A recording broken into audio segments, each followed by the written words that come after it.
Welcome student, this is our lecture number 5. Lecture 5.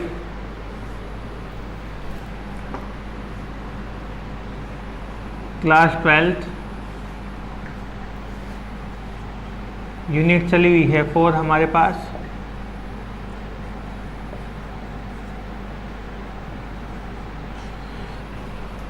फिर जो previous lecture था हमने उसके अंदर सेल्फ इंडक्शन के बारे में पढ़ा था।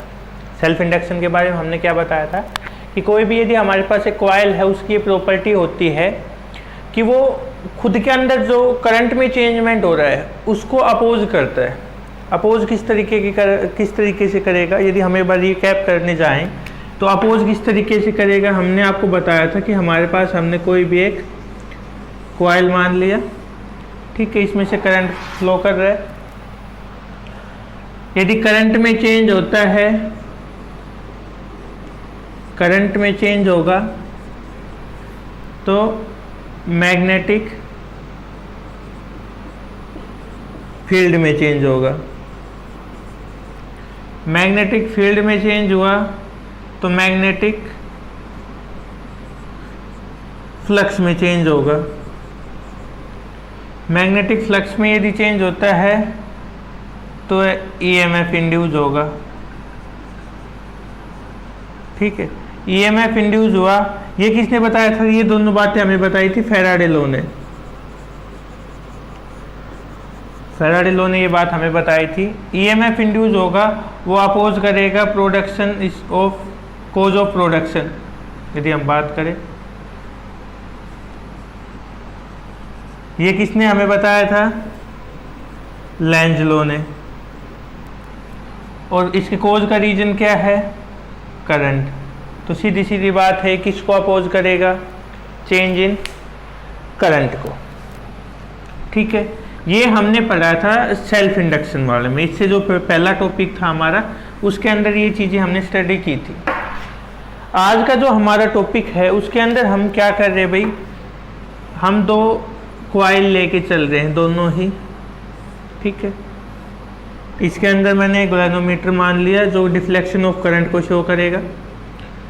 अब फैराडे जो यदि हम पीछे वाला यदि बात करें तो वो हमारे पास एक तरीके से फैराडे फर्स्ट या सेकंड एक्सपेरिमेंट में हम उसकी बात कर सकते हैं, लेकिन जो थर्ड एक्सपेरिमेंट था वो कुछ इसी तरीके से था भाई। यदि मैं इसके अंदर मैंने बैटरी कनेक्ट कर रखी, एक कॉइल मान लिया, उसके अंदर से कोई भी करंट आई पास हो रहा है, ठीक है, तो यहाँ पे मैग्नेटिक फील्ड होगी। इस तरीके से मैग्नेटिक फील्ड लाइन से मैग्नेटिक फ्लक्स होगा हमारे पास, और जो मैग्नेटिक फ्लक्स होगा यहाँ पे वो इसकी मैग्नेटिक फील्ड को चेंज करेगा। जो मैग्नेटिक फील्ड यहाँ से लाइन से यहाँ से जाएंगे वो इस तरीके से जाएंगे, या फिर इसको हम भी जब यूज करने वाले तो इस तरीके से भी मान सकते हैं। जो दूसरा है हमारे पास, पहला नीचे वाला हो गया, दूसरा इस तरीके से। अब तो मान सकते हैं हम कि इसके अंदर जो है करंट जाएगा तो मैग्नेटिक फील्ड होगी, इसकी मैग्नेटिक फील्ड है वो दूसरे की मैग्नेटिक फील्ड को चेंज करेगी। दूसरे में जब मैग्नेटिक फील्ड चेंज होगी हमारे पास तो उसमें क्या होगा भाई, मैग्नेटिक फील्ड चेंज हो रही है तो साथ साथ मैग्नेटिक फ्लक्स जो होगा हमारे पास वो भी चेंज होगा। और यदि मैग्नेटिक फ्लक्स चेंज हो रहा है उसका मतलब दोबारा से भाई क्या होगा, ईएमएफ इंड्यूस होगा या करंट इंड्यूस होगा हमारे पास। ईएमएफ इंड्यूस हो रहा है और वो ईएमएफ इंड्यूस किसके इक्वल होगा? ये किसने बताया था हमें? फैराडे लॉ ने। और जो ईएमएफ इंड्यूस होगा वो जो उसके कोज है प्रोडक्शन का, कोज ऑफ प्रोडक्शन, उसको अपोज करेगा। ये लेंज लॉ ने हमें बताया, ठीक है। अब इसके कोज कौन है? जो दूसरी कॉइल में हमारे पास जो करंट है वो इसकी प्रोडक्शन का रीजन है, मतलब जो इसके अंदर करंट में चेंज आया उसको दूसरे वाले में जो ईएमएफ इंड्यूस होगा वो अपोज करेगा। ये होता है म्यूचुअल इंडक्शन। ये दो के बीच में होता है तो आपको पता है, इसलिए हम इसमें कौन सा वर्ड यूज करते हैं? म्यूचुअल। यदि सिंगल में होता, खुद का खुद में ही कर लेता, वो हमारे पास क्या होता है? सेल्फ इंडक्शन, ठीक है। अब चलो लिख लेते इसको।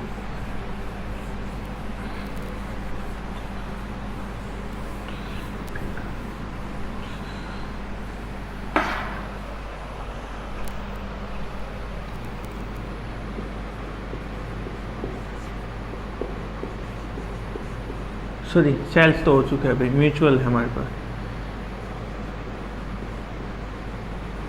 Mutual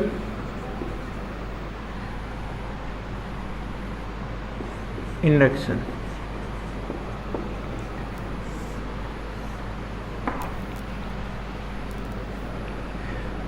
It is the property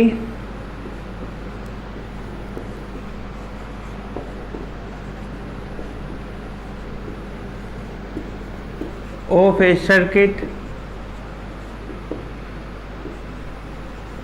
by which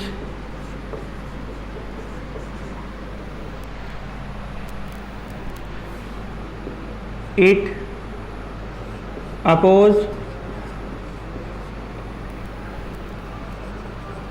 any change in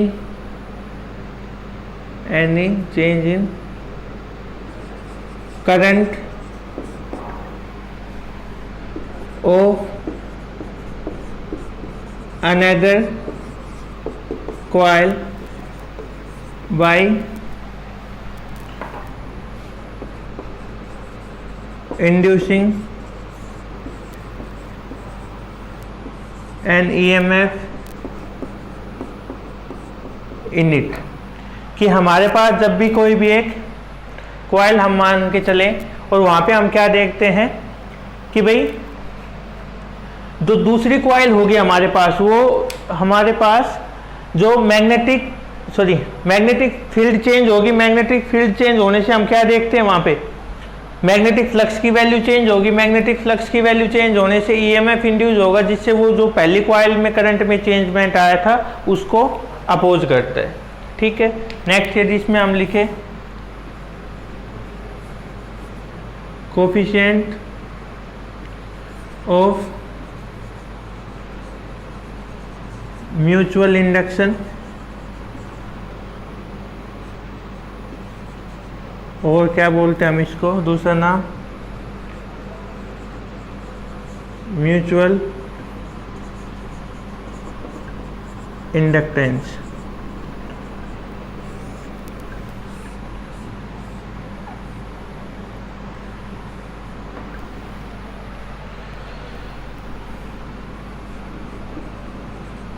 The magnetic flux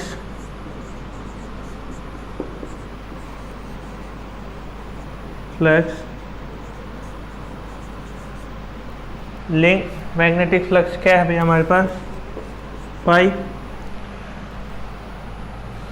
linked with one coil is found to be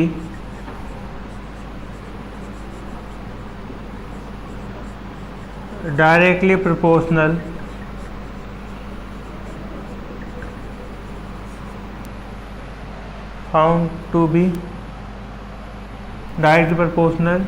to the current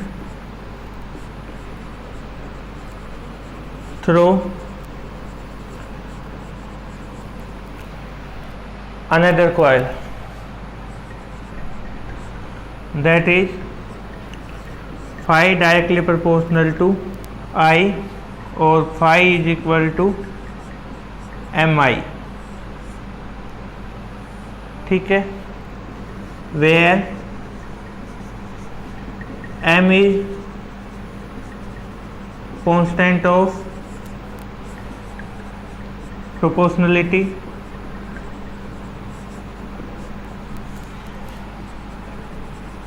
and called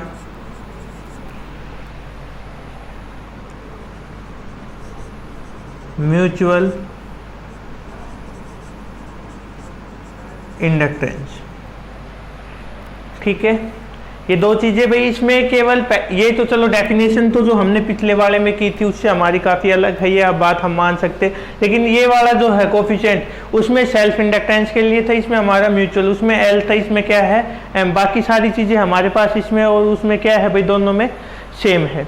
ठीक है, यदि अब हम बात करें डिपेंडेंसी की कि ये वाला जो है वो किस किस चीज़ पे डिपेंड करेगा, तो इसमें उसमें तो हमने बताया था भाई जो कॉइल है उसके ऊपर डिपेंड करता है, इसमें जो साइज होगा, ज्योमेट्री होगी हमारे पास दो कॉइल की, उसके ऊपर डिपेंड करेगा। ओरिएंटेशन होगी ऑफ द कॉइल, मतलब वो किस शेप में रखे हुए हैं, और जो डिस्टेंस होगी उसके ऊपर डिपेंड करेगा। इसको भी लिख लेते हैं साथ साथ।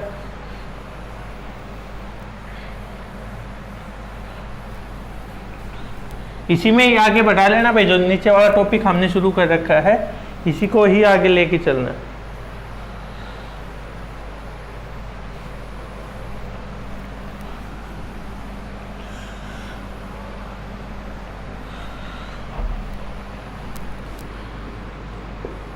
It depends upon the following factor.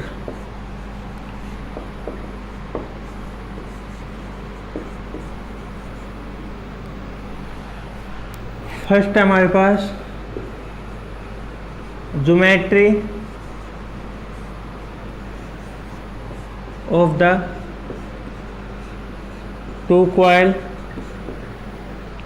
Second हमारे पास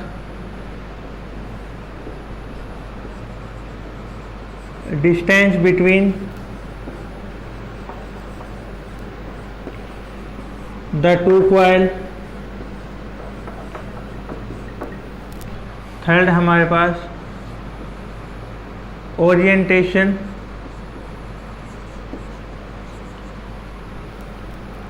ऑफ द टू कॉइल। ठीक है, इन दोनों चीज़ों पे, तीनों चीज़ों पे भाई जो हमारा है वो डिपेंड करेगा। इसके अलावा यदि हम बात करें, ये नहीं आएगा भाई, और ये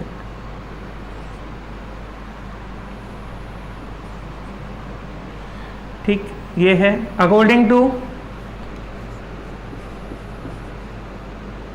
to Faraday second law,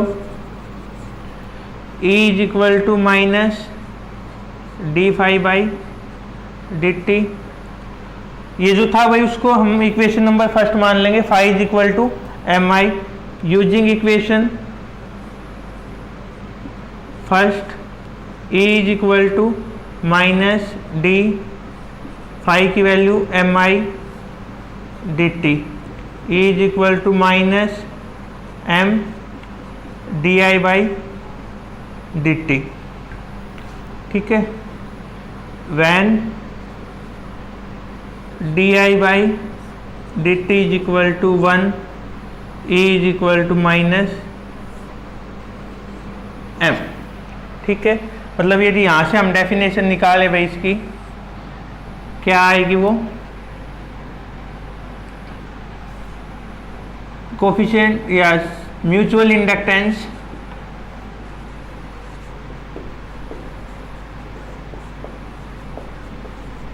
is equal to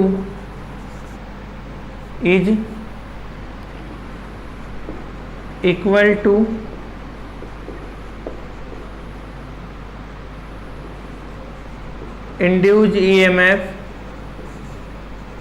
when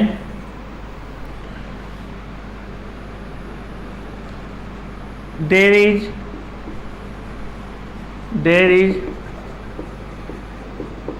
unit change in the current of another coil. ठीक है, ये हमने डेफिनेशन निकाली भाई, जो हमारा वहाँ पे जो फाइनल रिजल्ट आया है उससे हमने वैल्यू निकाली है। ठीक है, और इसकी भी एसआई यूनिट क्या होगी भाई, SI unit of M is henry. क्या होगी इसकी भी एसआई यूनिट, हेनरी। ठीक है, और अब यहाँ से यदि हम यूनिट निकालें तो कल भी लिखी थी हमने definition, if E is equal to 1 volt, d I by d t is equal to 1 ampere, per second, then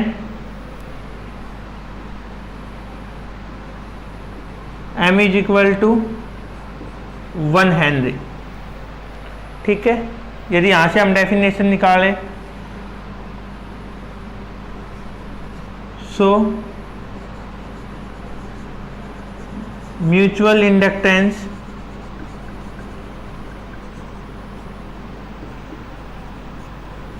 is said to be 1 Henry when induced EMF is of 1 volt and there is 1 ampere per second change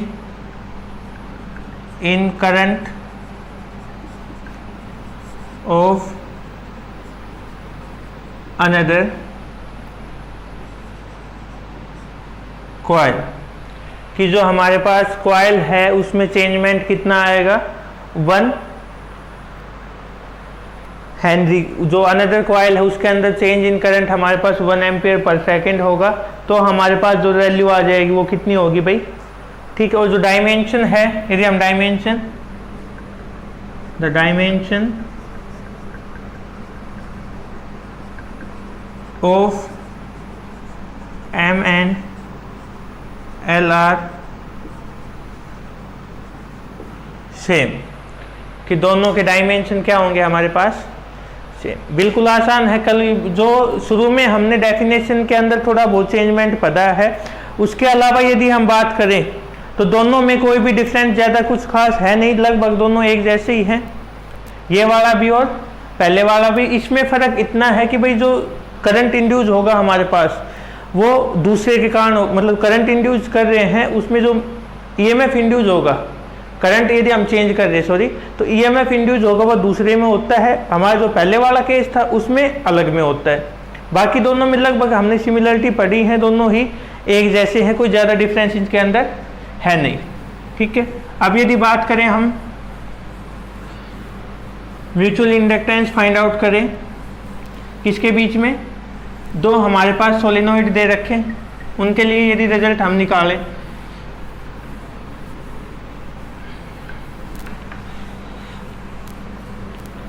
तो क्या होगा, देखो वो एक बार,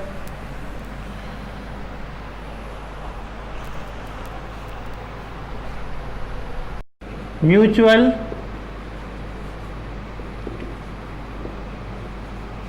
inductance of two coaxial solenoid. इसके अंदर क्या करना है भैया, अब हमने कोई भी दो कोएक्सियल सोलेनोइड मान लिए, एक ये वाला हो गया हमारे पास और एक ये दूसरे वाला हो गया।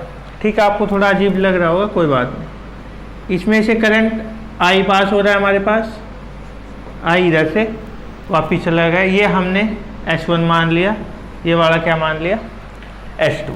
ठीक है, चलो लिखते हैं इसमें,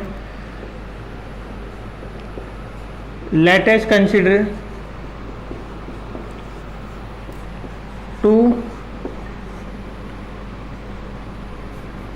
two solenoid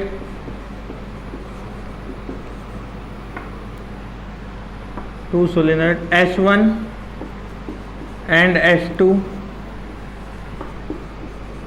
each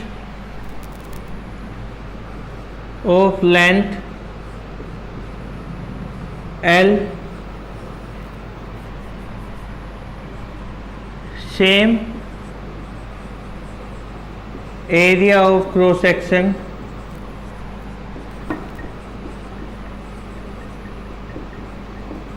A। ठीक है, एरिया ऑफ क्रॉस सेक्शन दोनों के लिए कितना है, A। ठीक है, यदि हम नंबर ऑफ टर्न्स बात करें, number of total number of turns लिख ले पहले तो, total number of turns for solenoid S1 and S2 are N1 and N2, ठीक है, रेस्पेक्टिवली।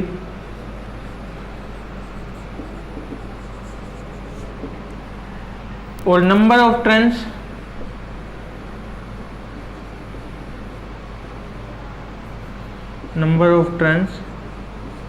यदि पर यूनिट लेंथ की हम बात करें तो कितने होंगे भाई हमारे पास,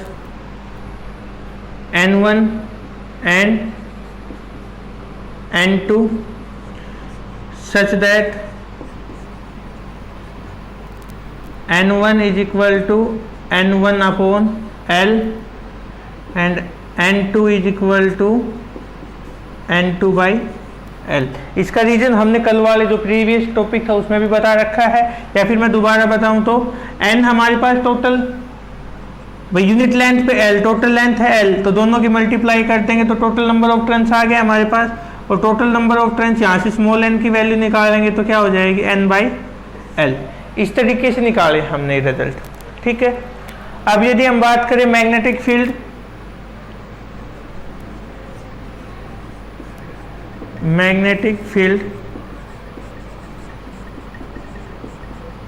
linked with each turn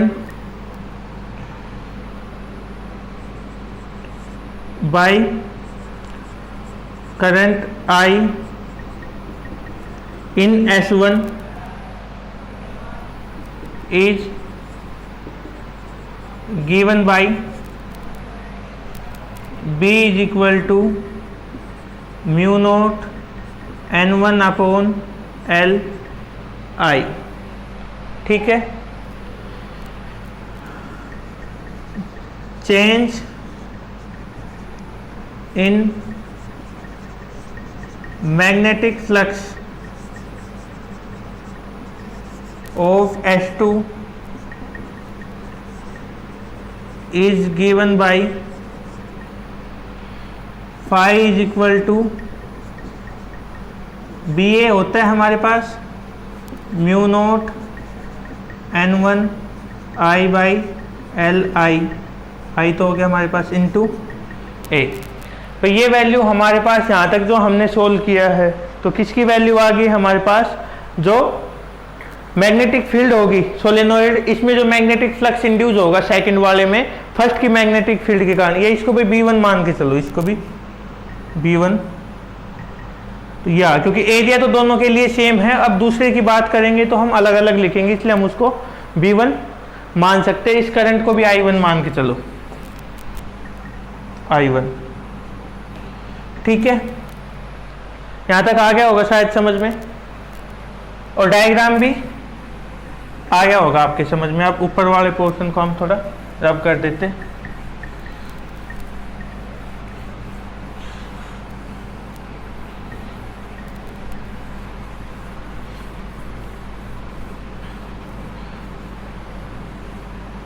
तो इसमें एक बात का ध्यान रखना कि आप कहोगे सर यहाँ पे ये φ2 आएगा, कि आपने φ2 क्यों लिया है, क्योंकि मैग्नेटिक फ्लक्स है वो दूसरे के अंदर चेंज करना है हमें, उसी तभी तो उसी के अंदर EMF इंड्यूस होगा।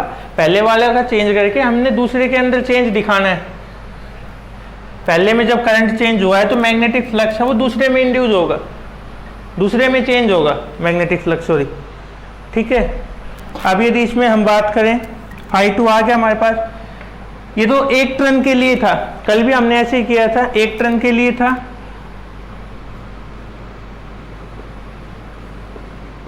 Magnetic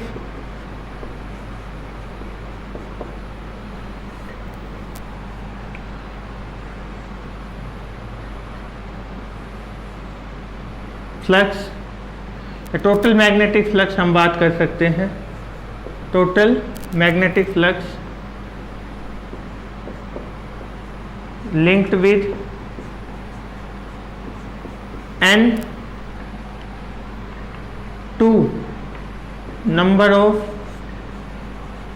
turns. भाई दूसरे सोलेनोइड की जो नंबर ऑफ टर्न्स है वो कितने हमारे पास N2 ही है, तो φ2 is equal to mu naught N1 I1 A by L into N2, ठीक है।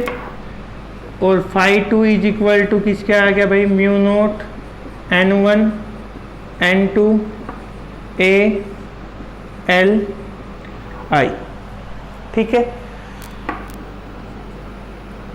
ये हमने इक्वेशन फर्स्ट मान ली।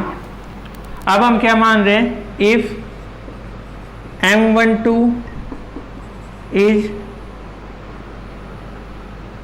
Mutual induction due to change in current of coil first and EMF is induced in coil नहीं भाई, solenoid लिखो इधर, in solenoid first, in solenoid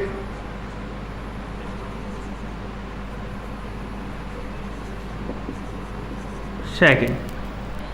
तो φ2 is equal to M1 to I1।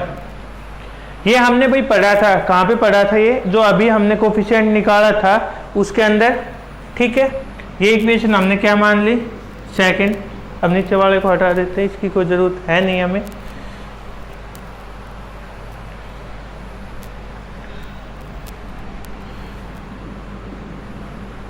From equation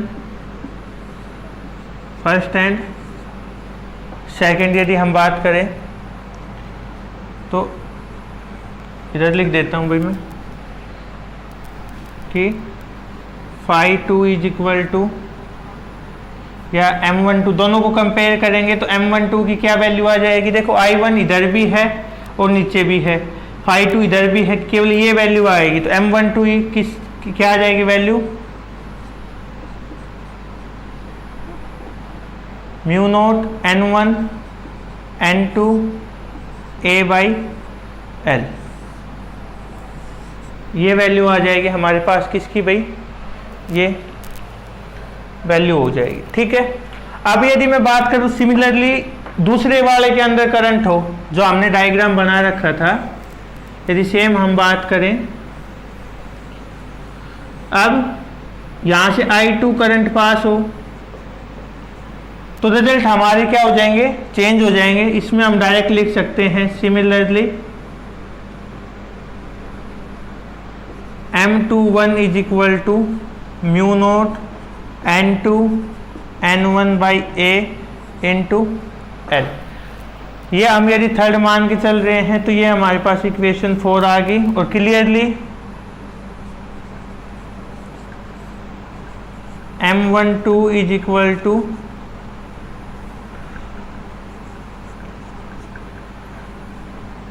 M12 is equal to M21 is equal to M, ठीक है। और वो किसके इक्वल होगा भाई, mu naught N1 N2 A by L। ये हमारे पास रिजल्ट आ गया इसका, जो हम लिख सकते हैं इसमें, ठीक है। शायद कोई डाउट होना नहीं चाहिए भाई। अब इसमें आप बता सकते हो और क्या, when I2 इज, या फिर I2 ना लिख के आप इसकी जगह पे हम दूसरा क्या बता सकते हैं भाई, चेंज होगा करंट किसके अंदर, S2 में, और मैग्नेटिक फ्लक्स किस में होगा, when change in current of S1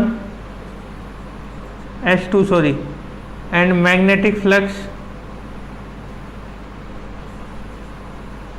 in S1, उसके लिए हम ये रिजल्ट फाइंड आउट कर सकते हैं। ठीक है, इसके बाद भाई इसमें कई बार चीज पूछ लेता है आपसे कि कोफिशिएंट ऑफ कपलिंग पूछ सकता है। Coefficient of coupling is just a mathematical result या मैथमेटिकल रिलेशन हम बोल सकते हैं। यदि मैं इसके बारे में बात करूं,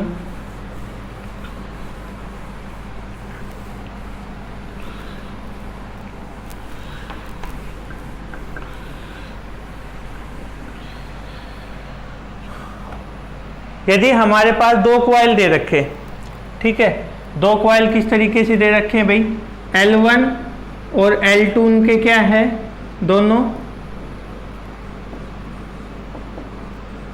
सेल्फ इंडक्टेंस, M क्या है उनका, म्यूचुअल इंडक्टेंस। ठीक है, तो जो कपलिंग कांस्टेंट होगा यहां पे यदि हम बात करें भाई,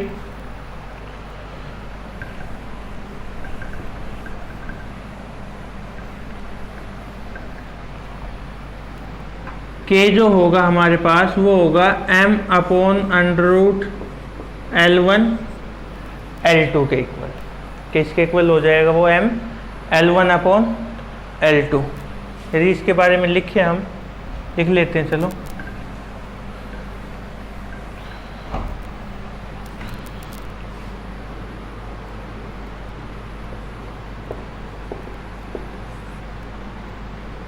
कपलिंग, इतनी आसानी से कहाँ कपलिंग होने वाली है भाई।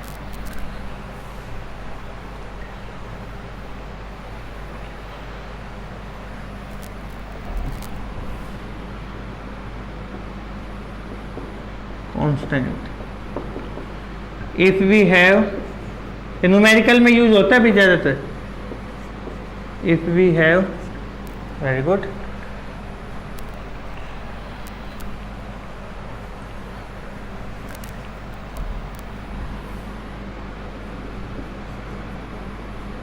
क्या बात है भाई, लास्ट टॉपिक है, करवा दे कोई बात। If we have two coil of L1, L2 as self inductance and M as mutual inductance,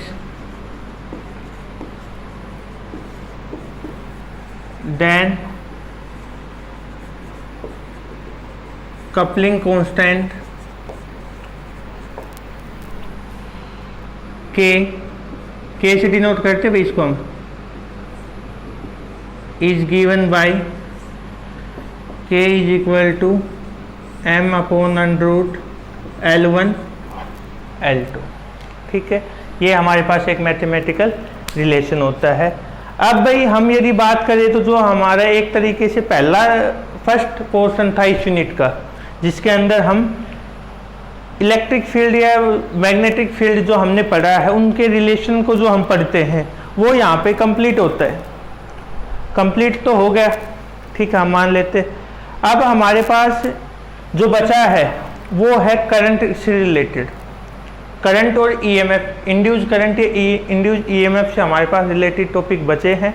मैं एक बार दोबारा से रिकैप करवा देता हूँ कि इसके अंदर हमने किया क्या है। इस पहले जो मैं बता रहा हूँ फर्स्ट पोर्शन जो हम बता रहे इसका, उसमें हमने भाई पढ़ा है एक तो मैग्नेटिक फील्ड, मैग्नेटिक फ्लक्स के बारे में पढ़ा था सबसे पहले कि number of magnetic field lines passing through an area. उसके बाद हमने पढ़ा था भाई फैराडे लॉ के बारे में, जिसका हमने बार बार यूज किया। कौन सा था वो, E is equal to d∅dt जो था मेन हमारे पास, उसका हमने बार बार यूज भी किया है। ठीक है, उसके अलावा यदि हम बात करें तो क्या पढ़ा हमने इसके अंदर, लेंज लॉ पढ़ी थी जो फैराडे सेकंड लॉ से रिलेट करती थी। ठीक है, लेंज लॉ पढ़ने के बाद मेन जो था हमारे पास, यदि हम बात करें तो सेल्फ इंडक्टेंस और म्यूचुअल इंडक्टेंस, सेल्फ इंडक्शन और म्यूचुअल इंडक्टेंस, इंडक्शन एल और एम। सेल्फ इंडक्शन में क्या होता है कि हमारे पास कोई भी कॉइल दे दी भाई, उसमें कोई भी करंट में चेंज आएगा तो वो ईएमएफ इंड्यूस करेगा, तो उसी करंट को क्या करता है, अपोज करेगा।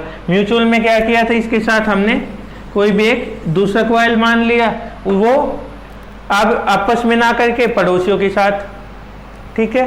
तो ये हमने इस चैप्टर के अंदर मेन स्टडी किया है। और आपको कुछ टॉपिक ऐसे हैं जो पेपर के पॉइंट ऑफ व्यू से या फिर जो हमारा मेन जो कोर्स होने वाला है, जो कंपटीशन के हिसाब से यदि हम बात करें तो दोनों में हेल्पफुल होने वाला है, ठीक है। तो ये था आज का लेक्चर। Thank you.